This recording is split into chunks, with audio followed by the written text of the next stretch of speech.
So ayun mga boss, meron tayo dito ng ano, no? Motor all the way from Las Piñas.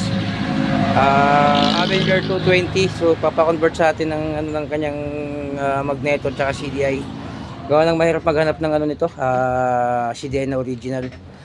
So ayan, autopalo na si boss yung may-ari nito.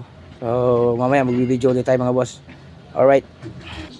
So ayun mga boss, dumating na pala yung ano, no, may-ari ng ating gagawing Rouser 220 Avengers. Galing pala sila sir ng ano. Saan ka galing sir? Las Piñas. Las Piñas pa ano. Teka, nakabukas ang ilaw. Ayan.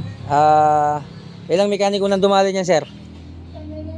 Ilan nga yun, Dave, nung nasiraan tayo, napapunta tayo ng Kalakadin yun, di ba? Tatlo na, di pang-apat ako. Ito, binuksan ko na nga to, no. Ayan. Binuksan ko na yung magneto. So ito ang ating gagawin, ano. Babaguhin natin 'tong kanyang trigger. Ito. Tapos magpapalit tayo ng pulser para mag-match dun sa ating conversion, ano. So ayan, alright mga boss. Update ko kayo pagka tumakbo na to. Mga boss, ano, natabas na natin yung kanyang ano, no.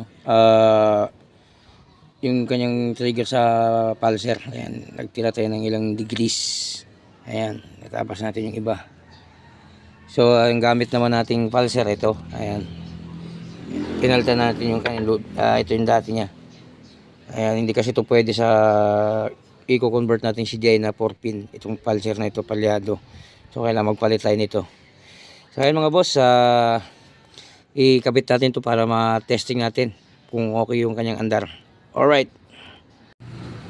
So ayan, ito na nga mga boss, naikabit na natin yung kanyang pulser, no. Ayan, nai-wiring na natin. So ito na yung gamit natin CDI 4-pin.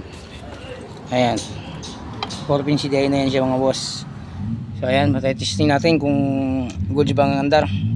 At ito ay matagal na tambay. So medyo may problema ang carburetor nito. So ito yung dati yung CDI.